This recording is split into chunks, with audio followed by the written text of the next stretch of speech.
Desde muchos siglos de guerra y genocidio, torturas y maltrato, violencia y martirio, los pueblos de la tierra juntaron sus banderas bajo una misma idea, sin permiso siquiera. No sabían definir, no sabían nombrar, pero en su porvenir algo veían cambiar. Fue entonces que entendieron que al nacer todos los seres libres y felices, a crecer todos vienen. Siempre crecen los derechos, se expanden como la mente hacia el universo. Siempre crecen los derechos, se expanden como la mente hacia el universo. Yo.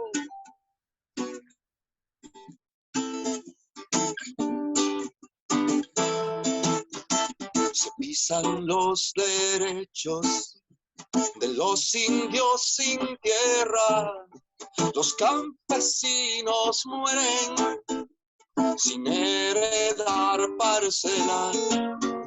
Se olvidan los derechos de niños en la guerra y de 100,000 familias huyendo sin bandera.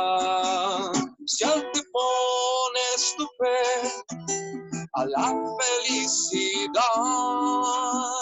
porque sobre la ley tu dogma no estará.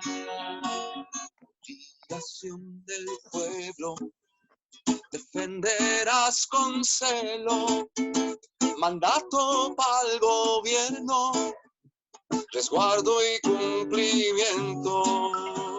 Siempre crecen los derechos, se expanden como la mente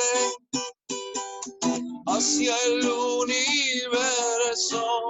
Siempre crecen los derechos, se expanden como la mente. Siempre crecen los derechos hacia el universo. Siempre crecen los derechos, se expanden como la mente. Siempre crecen los derechos hacia el universo. Yo, yo, yo.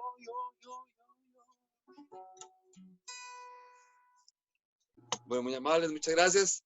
Bueno, este temita, como decía antes Esteban, en este 1 de mayo tan atípico, en el que por más de 20 años no hemos salido a marchar ni a compartir nuestra música con el pueblo, me recuerda la segunda vez que toqué esta canción, que fue precisamente el 1 de mayo, hace un año exactamente, fue la segunda vez que interpreté esta canción en vivo para un público. Fue una actividad que se hizo frente a la Plaza Teatro, conmemorando el Día Internacional del Trabajador. Y en esta ocasión dedicada al pueblo indígena de los Bribris y de los Cabécares, que continúan con su lucha por la tierra, pero también a todo el continente americano, a los indios del Amazonas que continúan siendo masacrados, al pueblo mapuche y a todos aquellos pueblos autóctonos que tienen 500 años, hoy en la voz de Sergio Rojas y también a Jerry Rivera. Sergio vive.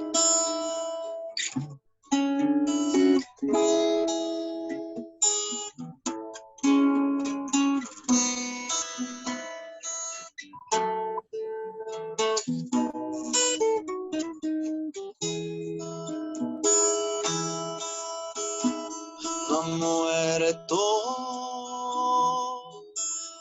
lo veo contundente, fiero como su mirada, eterno. como prespere. No ha muerto. 15 balazos no pueden erradicar la esperanza ni la justicia de mi tierra.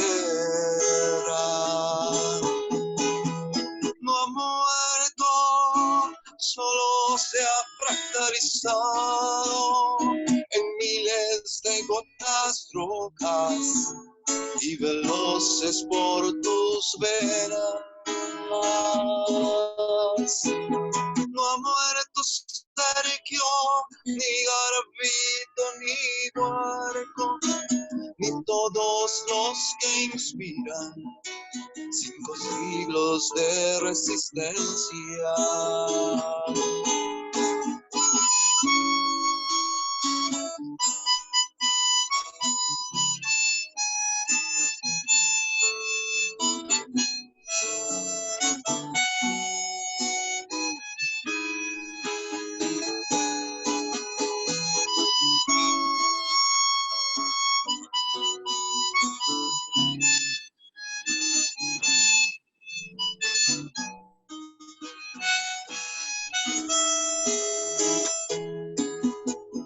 No ha muerto, solo se ha fractalizado en miles de gotas rojas y veloces por tus venas. No ha muerto Sergio, ni Garavito, ni Barco, ni todos los que inspiran 5 siglos de resistencia.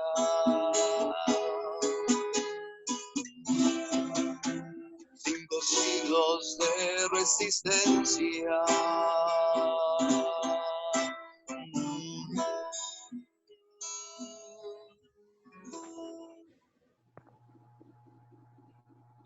Muy amables y buenas noches.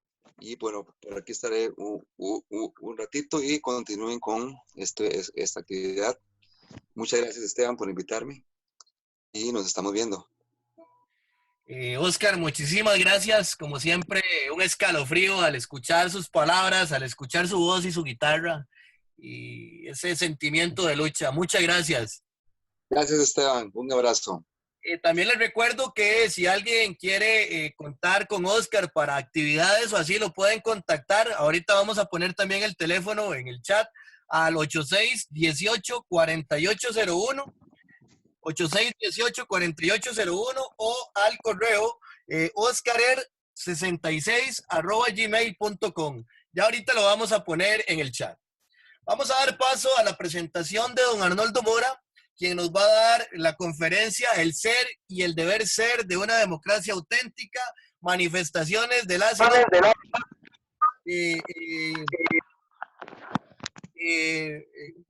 William Walker, la ruta William Walker de 1856 y el nuevo año de gobierno en Costa Rica. Pero ¿cómo presentar a don Arnoldo Mora? Hay tanto que decir de don Arnoldo Mora que es difícil elegir dónde comenzar. Don Arnoldo es uno de los intelectuales costarricenses más eruditos y críticos y uno de los filósofos costarricenses más reconocidos en el ámbito mundial. Don Arnoldo es doctor en filosofía de la Universidad de Lovaina, Bélgica, y ha desempeñado puestos como director del Departamento de Filosofía y decano de Letras de la Universidad de Costa Rica, y fue ministro de Cultura entre 1990 y 1994. Pero esto no es lo que define a Arnoldo Mora. Nuestro invitado especial el día de hoy ha sido un pionero del método de la historia de las ideas y su vasto conocimiento comprende la cultura occidental, la filosofía y el pensamiento latinoamericano y costarricense en particular. En lo personal, le debo mucho a Arnoldo Mora porque ha sido mi tutor y mentor y uno de los pocos intelectuales de la filosofía que ha comprendido mi manejo del método contextualista y me ha ayudado a profundizarlo y defenderlo frente a los abordajes analíticos que criticamos desde la historia de las ideas y el contextualismo. Como pueden ustedes intuir, hay mucha influencia del pensamiento de Arnoldo Mora en la creación de este proyecto llamado Cátedra Virtual Autónoma de Filosofía Política. Esto porque don Arnoldo es un espíritu tan grande que deja huella en cualquier estudiante que haya tenido el placer de cruzar las puertas de su casa, saludar a su esposa, doña Cinia, y sentarse en un sillón en la sala que tiene para atender con diálogos exquisitos nuestras ansias de saber y crear nuevos proyectos que tengan impacto en la sociedad en general. Don Arnoldo Mora es autor de importantes libros como Monseñor Romero en 1980, Los orígenes del pensamiento socialista en Costa Rica, 1988, Las fuentes del cristianismo social en Costa Rica, 1989, Perspectivas filosóficas del hombre, 1990, Historia del pensamiento costarricense, 1992, La identidad nacional de la filosofía costarricense, 1997, La identidad de nuestra América, 2001. Finalmente, quiero extender una felicitación pública a don Arnoldo Mora, ya que hoy no solo celebramos el Día Internacional de los Trabajadores y Trabajadoras, sino también su cumpleaños. Sí, efectivamente, don Arnoldo Mora el día de ayer, 30 de abril, cumplió 83 años. Mis más sinceros felicitaciones y sin más, les dejo con don Arnoldo Mora. Gracias, Esteban. Permítame sí hacer una pequeña corrección. Yo no fui ministro de 1990 a 1994, sino 4 años después, de 1994 a 1998. Pero eso es un pequeño detalle. Quiero en primer lugar felicitarlos a todos ustedes por esta iniciativa que espero que se profundice, se consolide, adquiera un perfil propio, porque hemos entrado en una nueva época en la historia de la humanidad. No solamente hemos comenzado un nuevo siglo, el 21, sino un nuevo milenio, el tercer milenio de la cristiandad.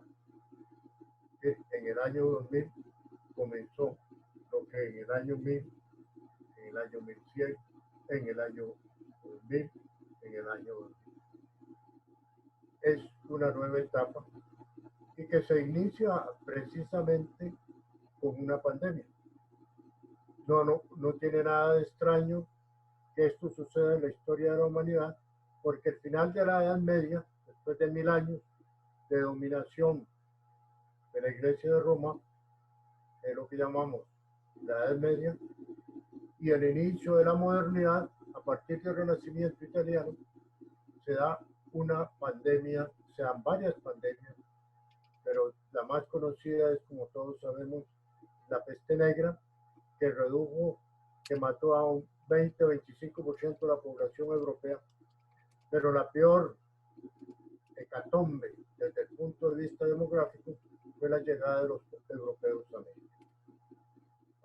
Y que no fue provocada tanto por la espada, por la sangre, ni siquiera por los trabajos forzados, la encomienda, sino sobre todo por los virus y bacterias que trajeron los europeos a nuestros indígenas que no tenían en su organismo defensa.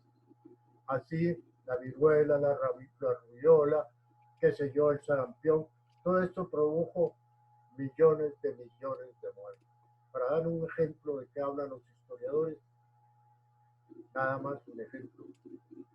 Cuando Hernán Cortés, el hombre que convirtió la conquista española en el más grande imperio de la época, el primer gran imperio universal, en el cual literalmente no se ponía el sol, cuando Hernán Cortés llegó a lo que hoy es Veracruz, en la costa caribeña de México, y la capital del imperio azteca, al interior del país, llamada Tenochtitlan, en ese espacio, en ese territorio había 14 millones de indígenas. Un siglo después había 1.400.000. Cuando los españoles llegaron a lo que hoy es Costa Rica, había unos 50-80.000 indígenas. En el siglo XVII había 30.000 mestizos. O sea, fue una hecatombe demográfica de gigantescas proporciones. Hoy en día no estamos viviendo eso, pero sí estamos viviendo una característica fundamental, que esta pandemia es absolutamente planetaria. Planetaria desde el punto de vista geográfico, pero también desde el punto de vista social. Se muere un millonario igual que un portecero. Nos está obligando a repensarnos literalmente en todas nuestras relaciones sociales, en nuestra concepción de la cultura. Es decir, es el fin del neoliberalismo, el fin de la sociedad del despilfarro en medio de la más absoluta pobreza. ¿A eso a qué se debe? Se debe fundamentalmente que, ya Marx lo había predicho, desde la revolución industrial a mediados y la segunda mitad del siglo XIX, la humanidad resolvió el problema económico. Podemos comer todo. Pues porque hay entre 850 y 1.000 millones de gente con hambre. El problema no es económico, es político. O sea, no es un problema de producción, sino un problema de distribución. Es un problema de justicia social, para decirlo en el lenguaje de la doctrina social de Lenin. Es un problema de equidad. La tragedia del mundo actual es la desigualdad. El 1% de la población posee más riqueza que el 30% de la humanidad, toda entera. No es esto. Esto no lo aguanta, no digamos la especie humana, ni siquiera la naturaleza. Tenemos entonces que crear una revolución planetaria, crear un estado planetario, como lo predijo Francisco de Vitoria, ya a comienzos del siglo XVI en la Universidad de Salamanca, y crear un ciudadano que sea ciudadano no de un país solamente. En un país tiene sus raíces, raíces culturales, sus raíces demográficas, la sangre de sus padres, de sus abuelos, sus costumbres, su lengua materna, etcétera, sus comidas, etcétera. Pero también es un ciudadano. Como dijo José Martí, el gran prócer, necesitamos un ser humano que tenga arraigada sus pies en lo más profundo de la tierra para que pueda tener una frente que roce, que acaricie las nubes y el cielo. Es decir, tenemos que tener una mirada absolutamente planetaria, porque ya no hay problemas. Una bronca entre tribus de los pueblos más atrasados, fracasados entre comillas. Yo me pregunto quién es más atrasado, si el hombre moderno o los hombres de la antigüedad. Tienen un pleito, una guerra en las profundidades de la selva, y al día siguiente hay un debate en Naciones Unidas. Es decir, ya no hay problemas humanos. Todos los problemas son planetarios. Por ende, construir la paz, basada en la justicia social, como lo predijeron los profetas de Israel. Profetas, recordemos la frase famosa del profeta Isaías: la paz es obra de la justicia, o con justicia paz. La paz es obra de la justicia. Construir un estado planetario de derecho. Platón, en su último libro, que se llama Las Leyes, dijo una frase absolutamente genial, que no sé por qué los tribunales de justicia, las Cortes Supremas de Justicia, los colegios de abogados no lo tienen como en el frontispicio, para que lo tengan presente todos. Cuando Platón dice: el único camino que ha encontrado el ser humano para evitar que unos hombres esclavicen a otros hombres es que todos se sometan a la ley. Es una frase que es la base de la democracia. Ese primer principio de todas las constituciones políticas democráticas que dice todos somos iguales ante la ley. Todos nacemos iguales, sí, nacemos iguales, pero no morimos iguales. Unos mueren en lechos de oro, otros mueren debajo de los puentes en medio de la miseria. Como dijo Juan Jacobo Rousseau, la naturaleza nos hace iguales, pero desde el momento en que nos echaron a este mundo, la sociedad nos hace desiguales. La lucha por el reconocimiento y la dignidad humana de todos es la tarea fundamental. Nada más que ahora tenemos una ventaja. Antes lo hacían los sabios, los santos, los héroes, los mártires, los que mataban por eso. Ahora tienes que hacerlo todo porque si no la especie va a desaparecer. El peligro, como decía Albert Camus en el Mito Sísifo, solo hay un problema metafísico, el suicidio.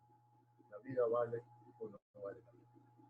Todos tenemos que preguntarnos qué sentido tiene la existencia humana, es nuestra capacidad de lucha por la justicia y nuestra apertura hacia una oportunidad.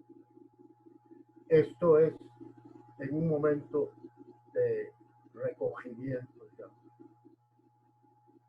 de encerramiento en nuestras casas por la pandemia del coronavirus, la gran lección que debe aprender la humanidad.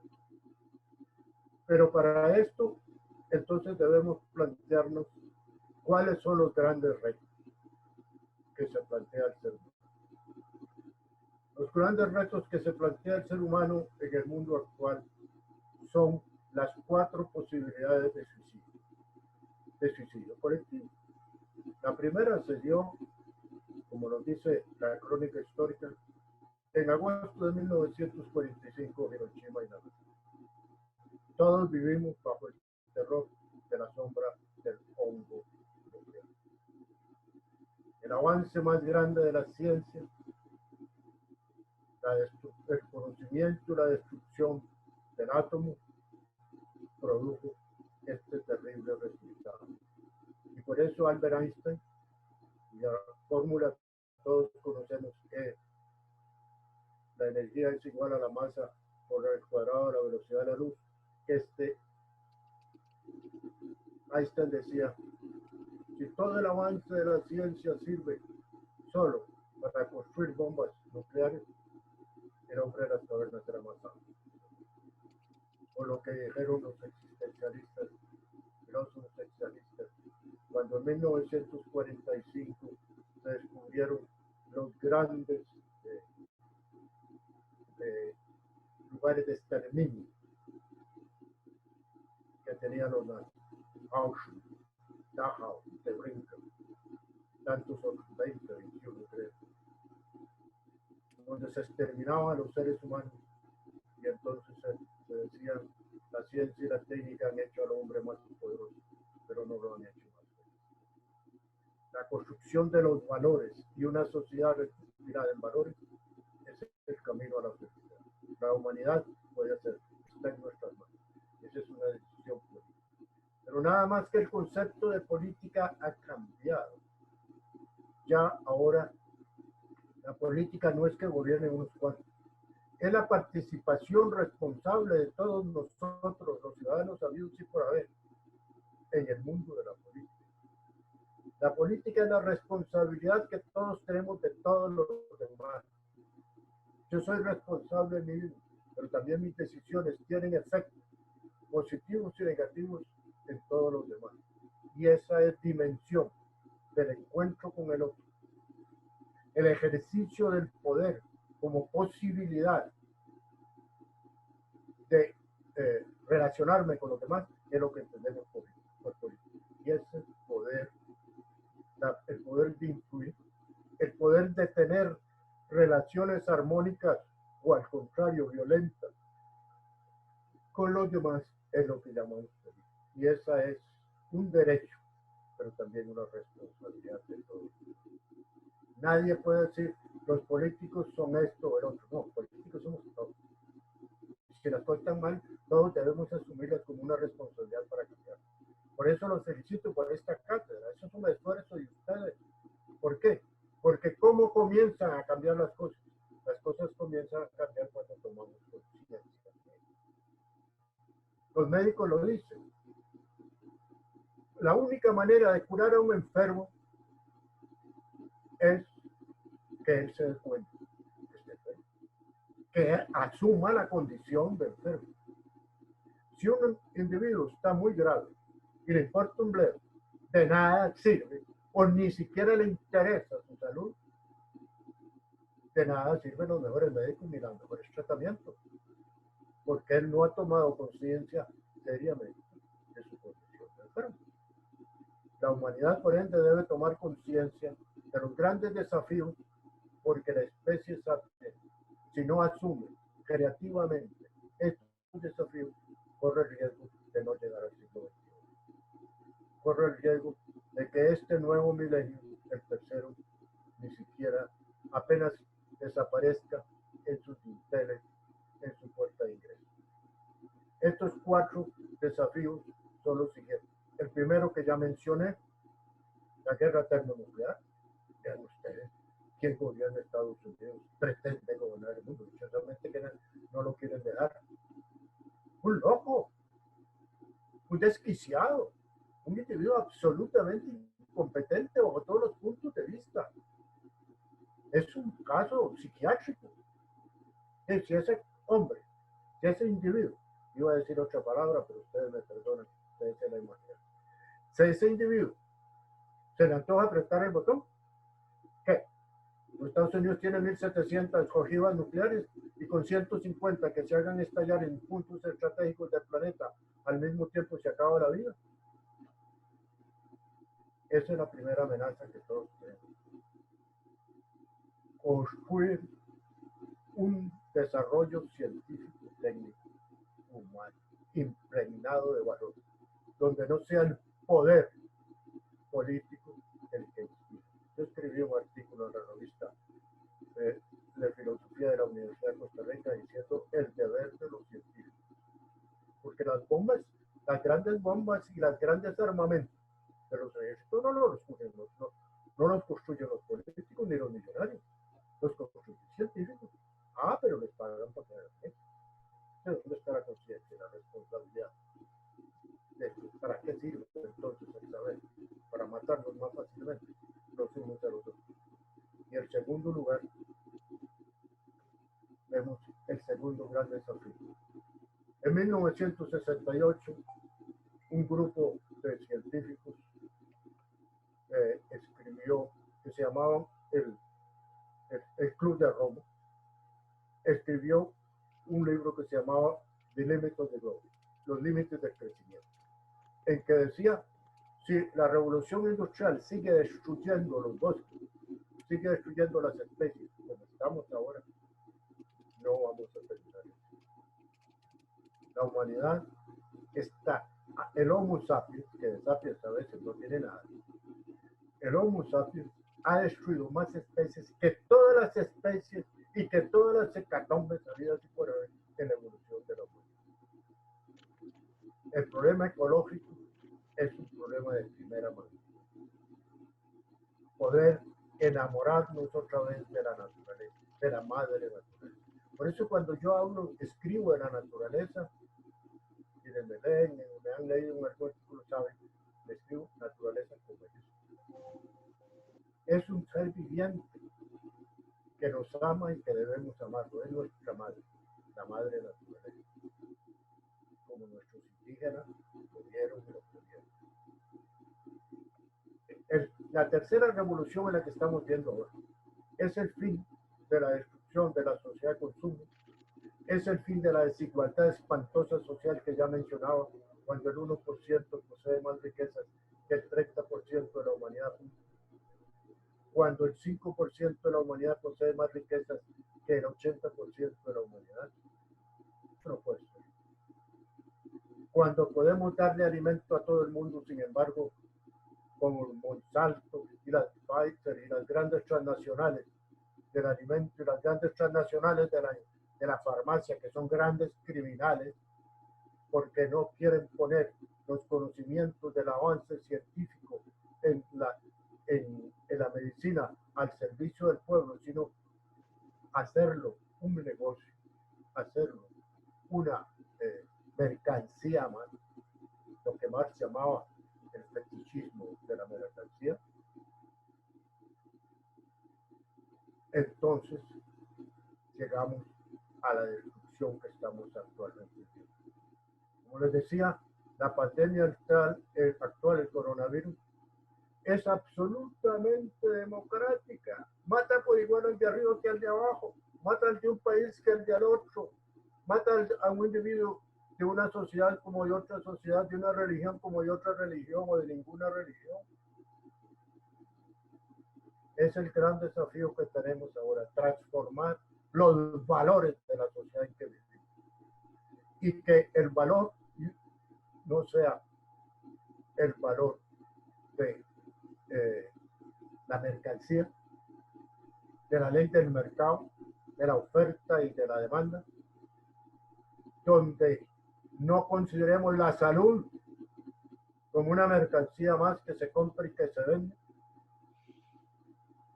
sino un derecho fundamental, el derecho a la salud, el derecho a la educación, el derecho a la libertad, de expresión de la cual voy a hablar hoy,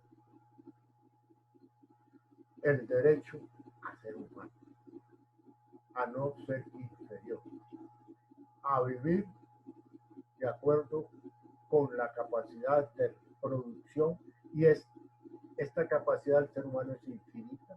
Estamos viendo la más grande revolución científico-técnica de la historia de la humanidad. Ya tenemos capacidad para darle comer a todo el mundo, para vivir bien a todo el mundo. Si no, se sigue concentrando la riqueza en unas cuantas manos. Si se distribuye, el problema es político. Pero para resolver un problema político, lo primero que se requiere es tomar conciencia. Como para curar a un enfermo, lo primero que se requiere es que el enfermo tome conciencia de que está enfermo. Por eso siempre he dicho, incluso lo repito en mis cursos, siempre he dicho, si queremos cambiar el panorama, si queremos cambiar el paisaje, debemos comenzar por cambiar la mirada. Es lo que en lenguaje bíblico, el Nuevo Testamento se llama metáfora, una conversión interior del nous. El nous es el espíritu, la mente humana. Cambiemos nuestra mirada y entonces podremos cambiar el mundo que nos rodea. Por eso la cuarta revolución, la cuarta, digamos, jinete del apocalipsis, del terror, que lleva a la una amiga destrucción de la antes de eso, sobre hipersensibilidad estética.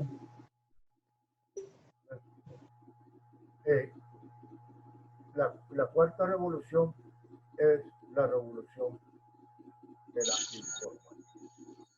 La más grande revolución del siglo XX es que pudimos crear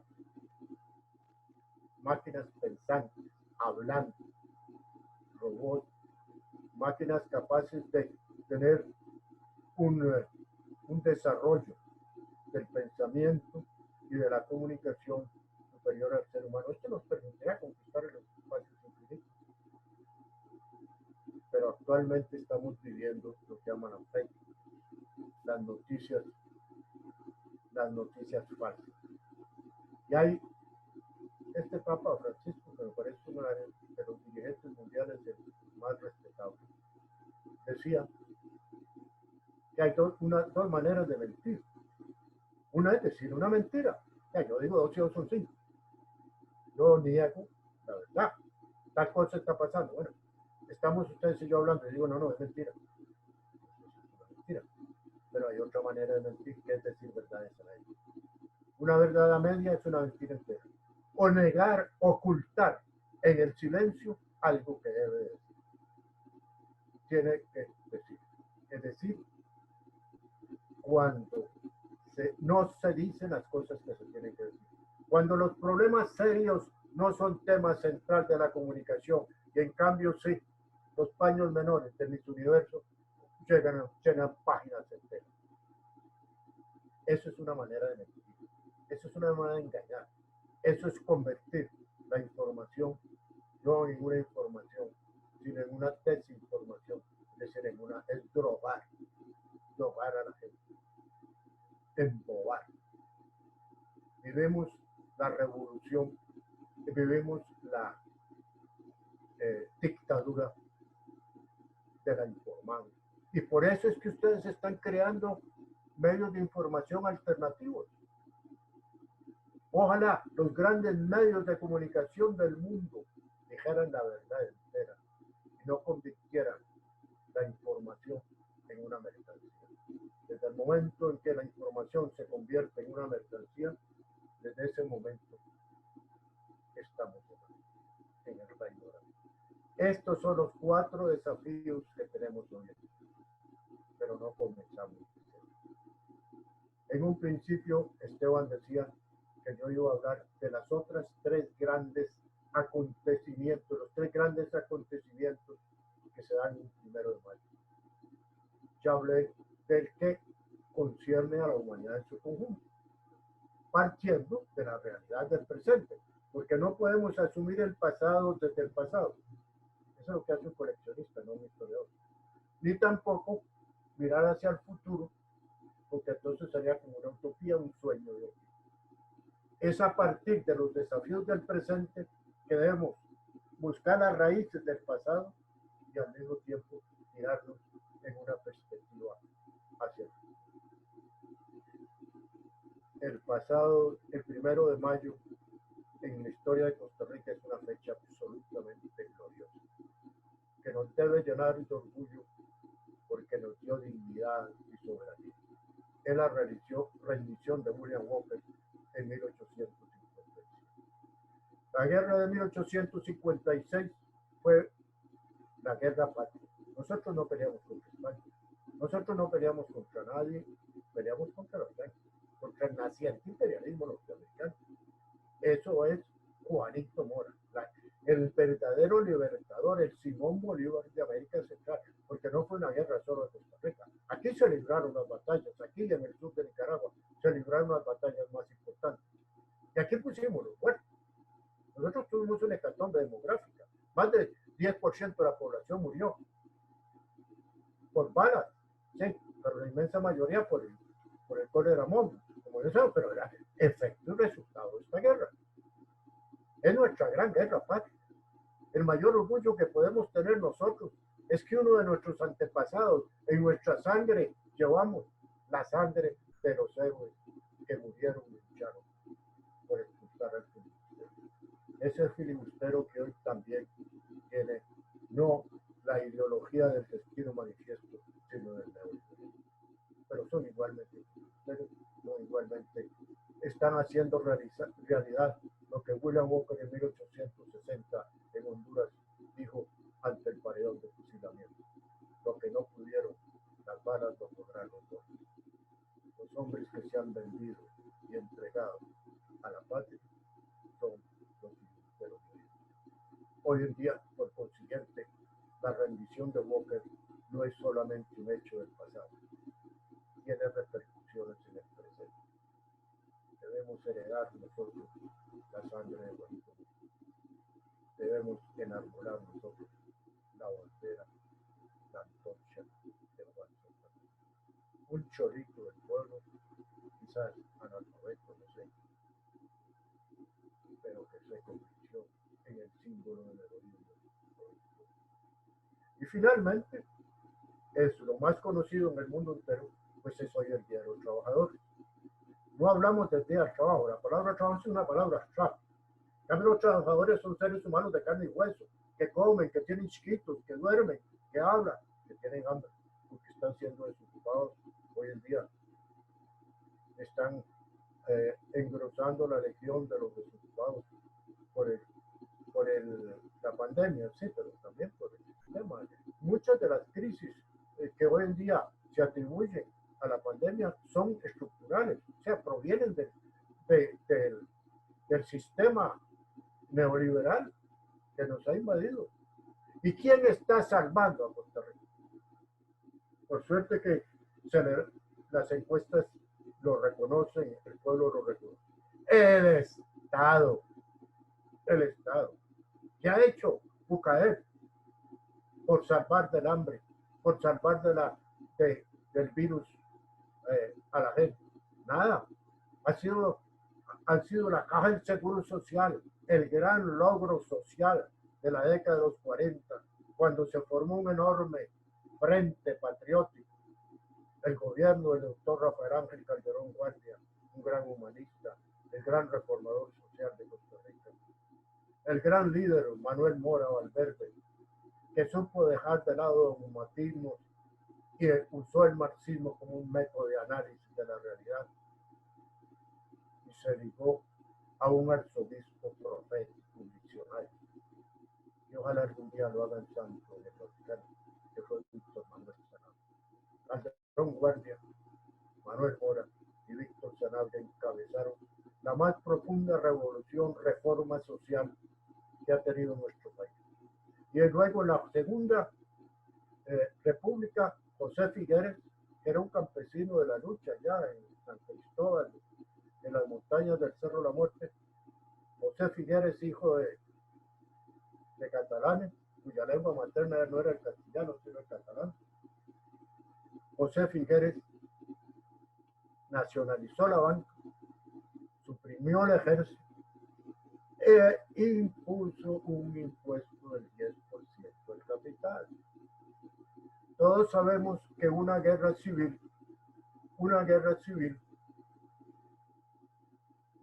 se termina y deja muerte y destrucción. Pero ahí comienza lo más grave, que es la reconstrucción económica. Los efectos económicos de una guerra son peores que los efectos de mortalidad, de muerte, de lo que es propiamente la guerra como conflicto militar.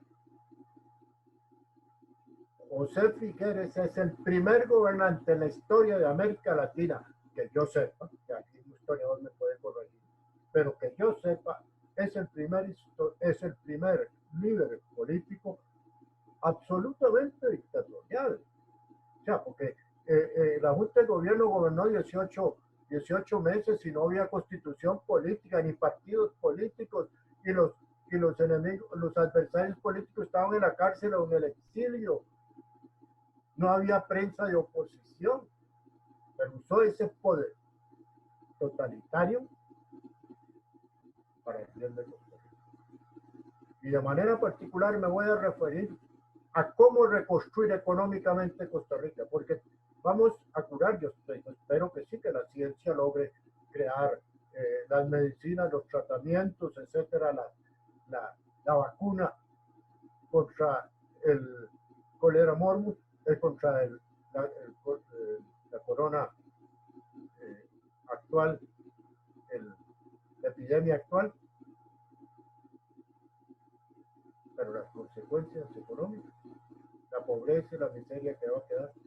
Se requiere un impuesto directo al capital, mínimo de un 1%. Figueres lo hizo el 10% y reconstruyó Costa Rica y pudimos tener 40 o más años de paz social, de equilibrio económico y de crecimiento y desarrollo.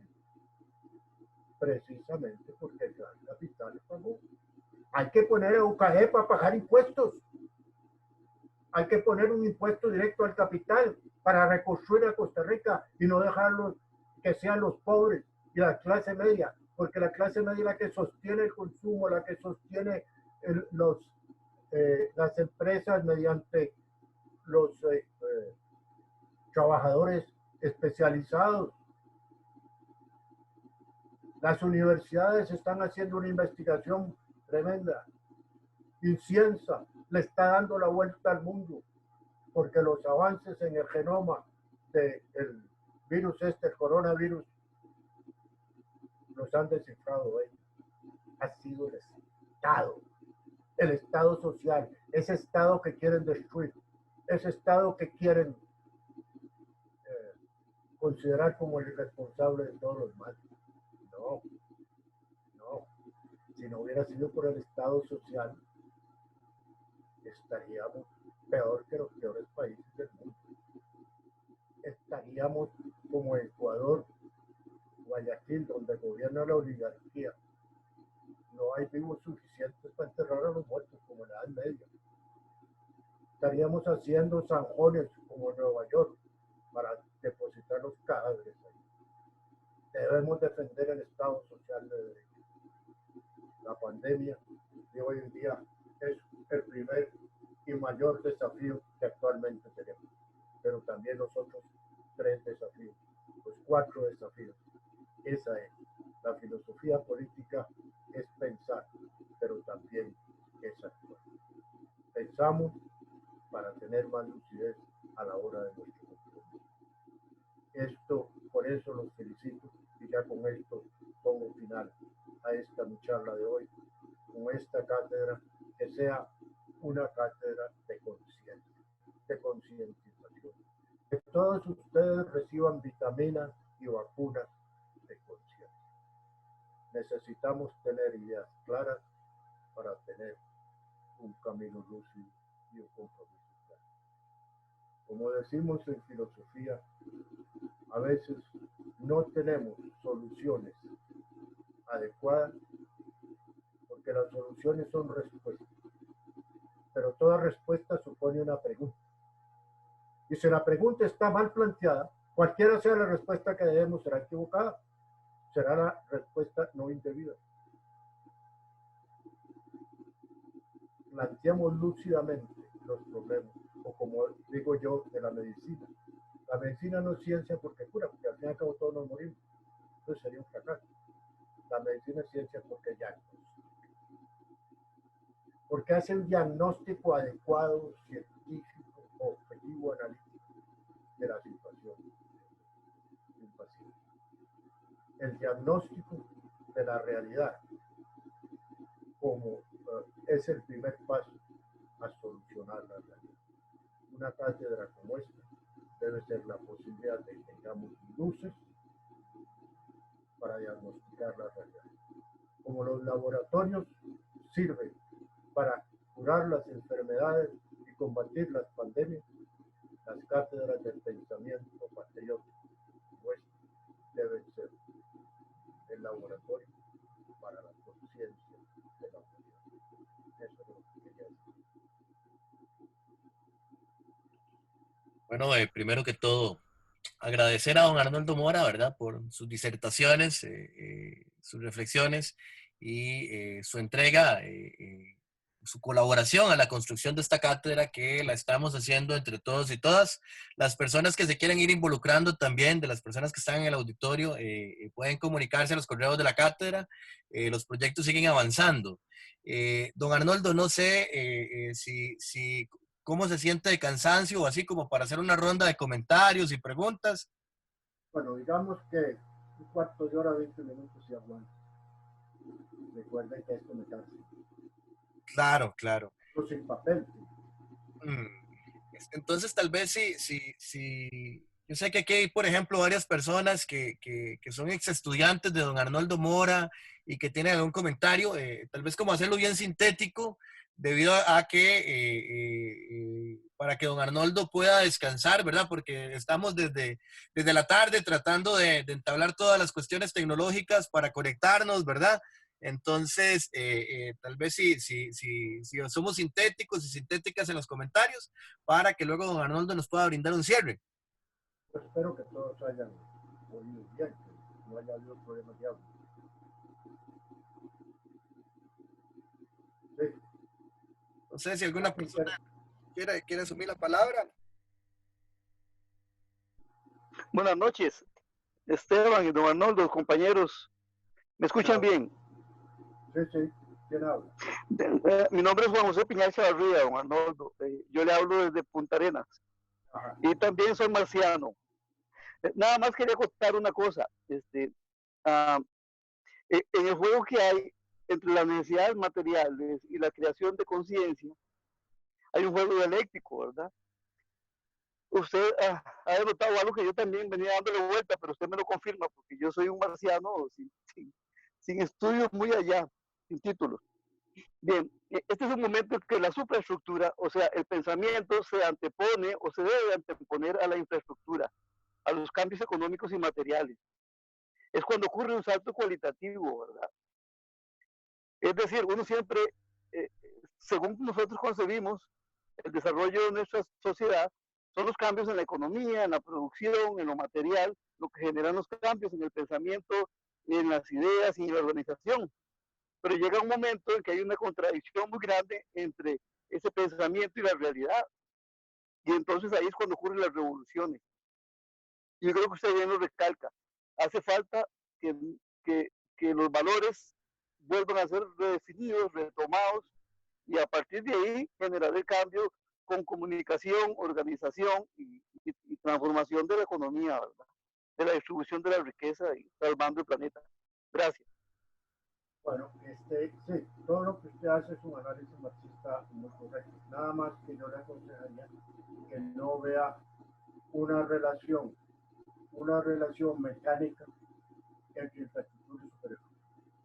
A mí no me gusta mucho ese término porque me parece muy mecánico. Engels lo desarrolla mucho, no es tanto de mi evolución. El pensamiento es dialéctico, la realidad es dialéctica, es decir, no se da un antes y un después, se da simultáneamente. Es la simultaneidad lo que Einstein ha puesto de relieve en la teoría de la relatividad. No existe que primero la infraestructura y después la superestructura. Es un ser humano y el ser humano es al mismo tiempo estómago y un cerebro. Hay una relación dialéctica entre lo uno y lo otro. No, es decir, se da simultáneamente. Carece de sentido preguntar cuál es primero, cuál es después. Es como preguntarse cuál es primero, más importante si la pierna derecha o la izquierda para caminar. Carajo, las dos son importantes. Entonces, esa relación dialéctica entre uno y el otro, entre el macho y la hembra, para que haya reproducción, como diría Hegel, o entre una parte y otra parte de nuestro cuerpo. Ambas son igualmente importantes y ambas se complementan. No puede haber un desarrollo material sin un desarrollo de la conciencia y un desarrollo de la conciencia sin ignorando la estructura económica, porque el ser humano es todo eso. Okay. Muchas gracias, don Arnoldo. No sé si tal vez una cuestión más, algún comentario o que alguien quiera hacerle a don Arnoldo. Bueno, sí, yo. Adelante, Melissa. Bueno, agradezco a Esteban por este espacio y buenas noches a los compañeros y a don Arnoldo. Mi nombre es Melissa Mendiola. Don Arnoldo, vea, a mí de hecho este planteamiento que usted desarrolló al inicio sobre la ciudadanía planetaria, pues a mí me llama mucho la atención, ¿verdad? Porque como bien planteaba, ¿verdad? Desde este pensamiento platónico donde todos somos iguales ante la ley, ¿verdad? Justamente pues uno se pregunta quiénes son los que pueden acceder a esas leyes, ¿verdad? Porque claramente, a pesar de que todos nos cubrimos bajo legislaciones, solamente aquellos que tienen las posibilidades pueden acceder a esas leyes o inclusive a los derechos como tal. Entonces sabemos que los derechos, ¿verdad? Solamente también exceden los que tienen capacidades monetarias para acceder a ellas y inclusive hasta exigirlas, porque también eso viene, ¿verdad? Desde el conocimiento mismo de las leyes como tal. Entonces creo que eso se enmarca mucho dentro de los retos que usted mencionaba, el último, la revolución de la información, ¿verdad? O sea, qué importante es que también se abran otros espacios de discusión y de conocimiento para que las otras personas, ¿verdad? O sea, y me refiero a las otredades, ¿verdad? O sea, a esos que siempre son invisibilizados y demás, puedan tener estas formas de conocimiento para que también puedan hacer uso de esos derechos que tienen a las cuales se los han negados, ¿verdad? Porque estos derechos y estas leyes siempre son usados bajo los que están en el poder, ¿verdad? Ciertamente. Y yo, de hecho, me parece maravilloso este planteamiento de una ciudadanía planetaria, porque de hecho es una urgencia, ¿verdad? Me parece que inclusive, como bien, ¿verdad? Usted menciona, esta coyuntura que nos ha puesto esta pandemia, pues nos demuestra lo débiles que somos ante cualquier situación, ante una situación mal manejada, ¿verdad? Hasta sistemas políticos y de salud totalmente capitalistas, en donde vemos que solamente las sociedades de derecho como nosotros, ¿verdad? Que tienen sistemas de salud como la nuestra, pues han hecho frente a esto. Pero digamos, como este uso o estos derechos, ¿verdad? Pues creo yo que son también hasta algo privilegiado, ¿no? Porque no todos tienen acceso a él. Entonces, ¿cómo nosotros hacemos para que estas otras personas, ¿verdad? También puedan acceder a ellos? Eso sería. Bueno, eso no se, la conciencia de nuestros derechos no es una cuestión académica, eso no se adquiere en las aulas. Siempre he dicho que para las masas trabajadoras, para los pueblos oprimidos, la mayor universidad son las calles. Lo que llama la democracia de las calles. O sea, es la protesta. Si las leyes son injustas, a las leyes se las enfrenta, y si no, que lo diga Sócrates, que lo diga Jesucristo. La famosa tragedia de Sófocles Antígona, está claro. Por ende, Melissa, no hay problema en el sentido, no hay problema en el sentido de, o sea, si hay un problema dialéctico. La gente adquiere conciencia asumiendo sus graves problemas. Miles, millones de seres humanos hoy en día están adquiriendo conciencia de la injusticia del sistema económico que vive la humanidad gracias o debido a la pandemia actual.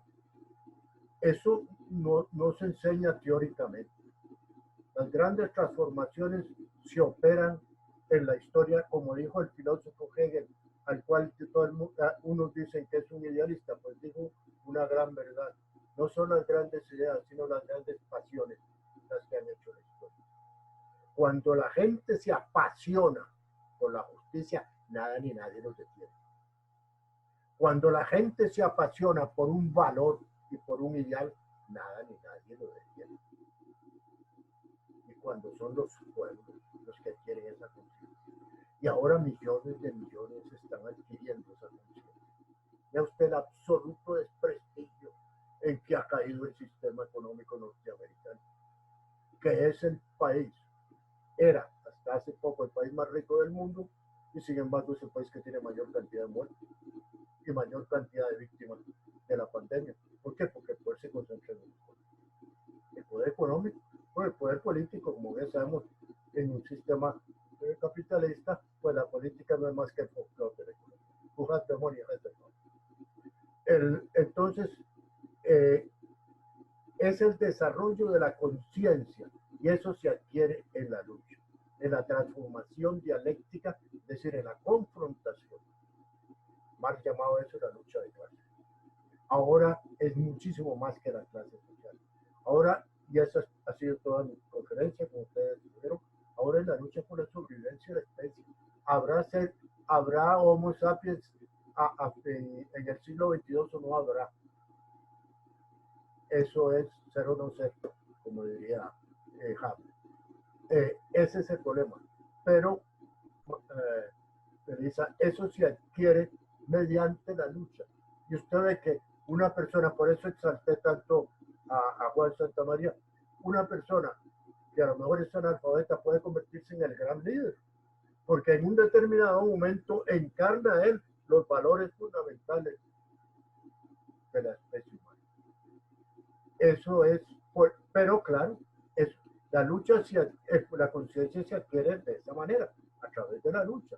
O como decía el filósofo Heidegger, pensar es cambiar. Si el pensamiento no nos lleva a cambiar, ese pensamiento es un opio, es un sueño de opio. Pero eso nos lleva a comprometernos. Ustedes aquí se están comprometiendo, ustedes aquí están adquiriendo, viendo más lúcidamente una lucha que ustedes vienen dando, pero aquí les da un nivel de conciencia, les desarrolla un nivel de conciencia. Todos aprendemos de todo. Eso es lo fundamental. No podemos separar conciencia de acción. Una cosa lleva a la otra. Como decía anteriormente, la dialéctica no es un antes y un después, un primero y un segundo, sino simultaneidad. Como para caminar es simultáneo que se mueva la pierna izquierda y la pierna derecha.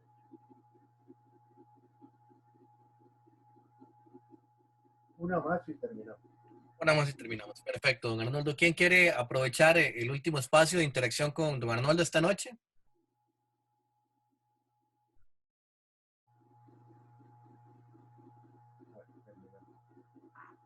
Yo, Don Arnoldo, muchas gracias por sus conocimientos y a todos los compañeros, a Esteban. Don Arnoldo, es muy importante la organización popular y estamos, creo, en un proceso de reorganización, o tal vez no, pero usted tiene algo que decirnos sobre esto, ¿por qué estamos tan desarticulados? Es decir, sabemos por qué, pero ¿cómo podríamos salir de esto? Bueno, aparte de las necesidades, con algún plan, alguna idea. Gracias.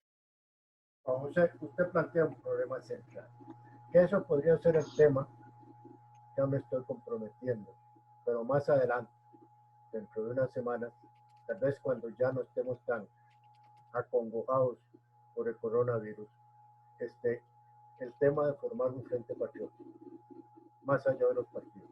Los partidos políticos tradicionales están en crisis, por eso es que ustedes estamos desarticulados. Es que si antes se articulaban en torno a partidos, la derecha tenía su partido, tiene su partido, ¿verdad? La unidad, por ejemplo, es el conservadurismo más rancio, lo acabamos de ver en la Asamblea Legislativa, en las elecciones del directorio de la Asamblea Legislativa, está la izquierda, está, qué sé yo, otros que no se dicen de izquierda, el que se dice que no es ni de izquierda ni de derecha es porque es de derecha. Eso aquí le da vergüenza decir. Nadie, como dice el libro del Apocalipsis, porque no eres frío ni caliente, sino tibio, estoy a punto de vomitarte de mí. O sea, el que es, que sí, que ni que no, que sí, mire, yo soy de centro, el centro no existe. Menos ahora, menos ahora. O se toma una posición o se opta, y si no se opta es que ya se optó por el otro estado. Eso es. Ahora, ¿cómo formar un frente patriótico que vaya más allá de las elecciones? Las elecciones, eso es importante. Un error ideológico terrible que hay en nuestro país y en general en las sociedades, en los sistemas burgueses, es que creer que la política es ir a elección. No, yo no me meto en política, eso quiere decir que yo no cogí una banderita y alineé con tal o cual partido. O, no, yo no quiero meterme en política, la política es corrupción. ¿Por qué? Porque la gente piensa que si yo me metí en política es porque quiero ser diputado, porque quiero ser alcalde, o porque quiero un puesto de alguna cosa. Bueno, político, yo insistí tanto, es tomar conciencia de nuestra responsabilidad frente a lo que la doctrina social de la Iglesia llama el bien común. Es decir, frente a los demás. Yo soy responsable de usted, usted es responsable de mí. Y eso no podemos. No, eso a mí que me importa. Yo me meto en mi casa. Eso no existe. Todos somos responsables de todo. Por eso, como muy bien lo remarqué y lo destacó Melissa, por eso ahora somos responsables de la humanidad, por eso necesitamos un ciudadano de la humanidad. Un ciudadano de todos los pueblos, porque ya no hay problemas locales, los problemas son planetarios. Cuando surge un problema en un lugar, inmediatamente es como el coronavirus, se infecciona a todo el mundo. Ahora la tarea nuestra es formar un gran frente patriótico. Que este virus, que esta crisis no sea, bueno, ya, como cuando uno estaba jovencillo y le daba sarampión, pues tenía calentura. Bueno, ya, pero al mes ya le pasó la calentura, ya se acabó la calentura. No, esto no va a ser una calentura. Debe ser un cambio cualitativo en la historia de la humanidad. Y ese cambio cualitativo se opera cambiando la conciencia. Pero la conciencia tiene que ser también organizada, llevarnos a organizar. La gente tiene que organizarse, lo he dicho tantas veces en las comunidades, crear lo que llamamos redes o tejidos sociales. Los vecinos se reúnen y comienzan a discutir de sus problemas. Resolveríamos el problema de la delincuencia en un 80% y la seguridad si hubiera todos los vecinos se organizaran para enfrentar el problema de la seguridad, el problema de la salud, el problema de la desocupación. Organizarse de abajo para arriba. Recuerden que el método científico consiste en la observación analítica de los datos y eso nos lleva a formular teorías.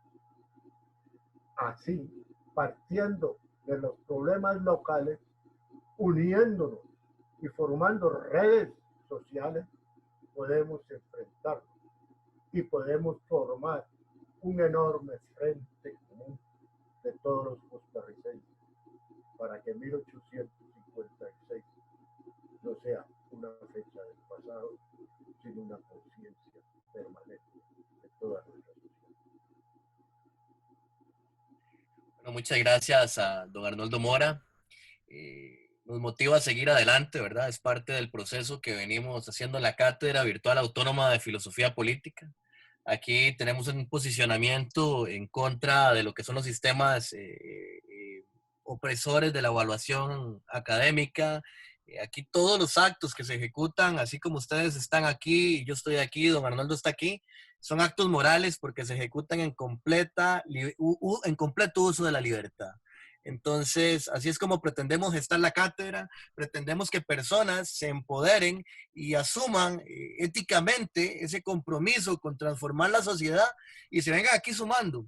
Aquí la gente se viene sumando y ya vamos con un proyecto de derechos humanos donde estamos planeando hacer un comité latinoamericano con personas de distintas partes de nuestra América, todo libre, todo disfrutado, todo con amor, todo con conciencia y con lucha.